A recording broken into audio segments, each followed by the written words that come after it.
एतमादपुर के गांव सुरेरा में श्री राम कथा के विश्राम दिन हजारों भक्त प्रसिद्ध कथावाचक पंडित श्री संजय मधुकर के मुखार बिंदु से कथा सुनने सुरेरा पहुंचे। तो वहीं कथावाचक पंडित श्री मधुकर जी ने कथा मंच से ही कह दिया कि इस पावन भारत राष्ट्र भूमि पर जो सनातनी व्यक्ति प्रभु श्री राम जी का नहीं है वो कभी भी अपने माँ बाप का नहीं हो सकता। ऐसा व्यक्ति प्रभु श्री राम जी का नहीं बल्कि वो रावण के परिवार का ही होगा। इस पर पंडाल में उपस्थित भक्त जय श्री राम की जय जयकार करने लगे। देखें क्या कहा कथावाचक पंडित मधुकर जी ने। कलयुग केवल नाम आधारा, सुमिर सुमिर नर उतरहि पारा। कलयुग में भगवान का नाम लेने से उद्धार हो जाता है। तपस्या की आवश्यकता नहीं, सच्चे मन से नाम ले लिए जाए तो उद्धार हो जाता है। एतमादपुर के गांव सुरेरा में ये भागवत चल रही है। मैं कहूँगा कैमरामैन से भीड़ दिखाएं कितनी भीड़ है और कई दिन से भागवत चल रही है।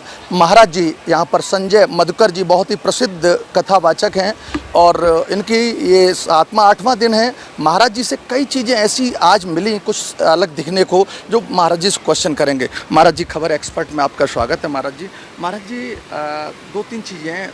कई दिन से भागवत चल रही है, आप राष्ट्र को बहुत प्रेम करते हो, भक्ति के साथ साथ राष्ट्र से भी आपको बहुत प्रेम है। ऐसा क्या महाराज जी? राष्ट्र की कई महिलाओं के बारे में आपने बताया, तो 2 शब्द कहिए, हमारे राष्ट्र की महिला क्यों अलग हैं? सबसे पहले तो जय श्री राम है सभी के लिए। राष्ट्र सेवा सर्वश्रेष्ठ सेवा होती है। जो राष्ट्र का नहीं है वो किसी का नहीं हो सकता है। राष्ट्र ही सबसे श्रेष्ठ होता है, क्योंकि हमारे राष्ट्र में ही, केवल राष्ट्र में भी, केवल भारत में ही भक्ति में जो रत रहे उसे भारत कहते हैं। भारत जितने भगवान के अवतार हुए वो भारत में ही हुए। तो भारत आज भी महान है, भारत पहले भी महान था और भारत महान ही रहेगा। महाराज जी, भारत की माताएं जिन्होंने भगवान को भी जन्म दिया, कल आप कथा बोल रहे थे, वो क्या ऐसी विशेषता अन्य देश के और भारत की माताओं में? भारत की माता, पहली बात तो भारत में ही पत्नी होती हैं, अन्य देश में पत्नी होती नहीं। अन्य देश में वाइफ होगी, बीवी होगी अथवा बेबी होगी, लेकिन भारत में महिला का जो सम्मान किया जाता है वो अन्य किसी देश में नहीं किया जाता। भारत की मिट्टी को ही माँ कहते हैं, भारत माता। मैंने तो आज तक नहीं सुना पाकिस्तान माता के, इराक माता के, अमेरिका माता के, कोई देश। भारत माता है और जिस देश की मिट्टी को माता कहते हो उस देश की माता को क्या कहते होंगे। राम कृष्ण को लाने वाली, आतंकवाद के खिलाफ आवाज़ उठाने वाली सबसे पहली माता रही कौशल्या, यशोदा, लक्ष्मीबाई। कलयुग देखेंगे तो लक्ष्मीबाई, दुर्गावती, महारानी अहिल्याबाई होलकर आदि आदि।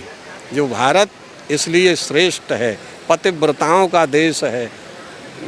महाराज जी, कुछ लोग कहते हैं, कुछ नेता कहते हैं कि भगवान राम थे ही नहीं। वो भगवान नहीं थे तो उनका क्यों उन्होंने विरोध भी किया था जो अयोध्या में बना, तो क्या? अरे भगवान नहीं थे, देखो अपनी अपनी भावना है। जाकी रही भावना जैसी, प्रभु मूरत देखी तिन तैसी। लेकिन हमारे तो भगवान थे, हमारे भगवान हैं, हमारे भगवान रहेंगे। क्योंकि कलयुग में कहीं ऐसे पुण्य धाम नहीं थे, भारत की तरह धर्म के आयाम नहीं थे। रावण के खानदान के होंगे वो दोस्त थे, रावण के खानदान के होंगे वो दोस्तों जो लोग कह रहे हैं कभी राम नहीं थे। जब पुण्य है। एक महाराज जी और कहूँगा कि इस गांव में आपके भक्त हैं, उनके लिए, क्योंकि आज अंतिम दिन है कथा का, लोगों के आंखों में आंसू हैं। 7-8 दिन आपने बहुत सुंदर कथाएं सुनाई, आप चल तो क्या उनके लिए आशीर्वाद? देखो, जिनके ऊपर भगवान की कृपा अथवा पूर्वजों की कृपा होती है वही राम कथा में बैठते हैं, वही श्री राम कथा में बैठते हैं। मेरी ओर से तो यह है, राम कथा का जो पुण्य होता है, राम कथा का जो लाभ होता है, मैं समस्त सुरेरा अथवा इधर उधर से आए हुए समस्त भक्तजनों के लिए मैं इतना कह सकता हूँ कि यदि राम कथा में कोई व्यक्ति 7 दिन में भी 1 दिन आया है, 7 दिन में यदि 1 दिन आया है और 1 दिन में भी यदि 1 घंटे भी बैठ गया है, 1 घंटा नहीं तो 1 पल, 1 क्षण भी बैठ गया है, तो मैं कहूँगा हे ठाकुर जी, तेरे दरवाजे पर दुनिया आती है तो ये भक्त भी जाएंगे। और जब मेरा भक्त कथा का सुना हुआ कोई भक्त है प्रभु तुम्हारे दरवाजे पर आए तो भर जन्म भव बीजा नाम मर जन्म सुख संपदाम तर जन्म यमदूता नाम राम रामेट गर्जनम, तो उसके पाप के आगे ये राम कथा का पुण्य आड़ा पड़ जाए ताकि उसके पाप ही जल करके भस्म हो जाए। यही मैं सभी गांव क्षेत्रवासियों के प्रति भावना कामना रखता। महाराज जी एक सवाल और होगा कि ये इस समय कलयुग है, लोगों के पास समय नहीं है, लोग कई प्रथाओं में भी, तो उन पर एक सरल उपाय क्या है कि वो अपने काम करते हुए जीवन का उद्धार हो सके, कोई ऐसा धार्मिक उपाय? तुलसीदास जी ने बहुत सरल लिख दिया है कि कल युग केवल हरि गुण गाहा गावत नर पावहि भव थाहा। कलयुग में केवल हरि गुण गा करके कृते यदि, और भागवत जी में लिखा है कृते यदि ध्यायतो विष्णुम त्रेतायाम यजतो मखई द्वापरो परचर्यायाम कलहु तद्वर कीर्तनात्। कलयुग में भगवान की कथा सुन करके कीर्तन करके आदमी को किसी जप तप यज्ञ की जरूरत नहीं है और उसका बेड़ा पार हो जाएगा। ठाकुर जी लगा देंगे। गांव के लिए आशीर्वाद कोई है, जनता के लिए? मेरी यही पूरे गांव के लिए आशीर्वाद है। यद्यपि आशीर्वाद क्या दूं, मेरे संत भगवान आशीर्वाद देंगे।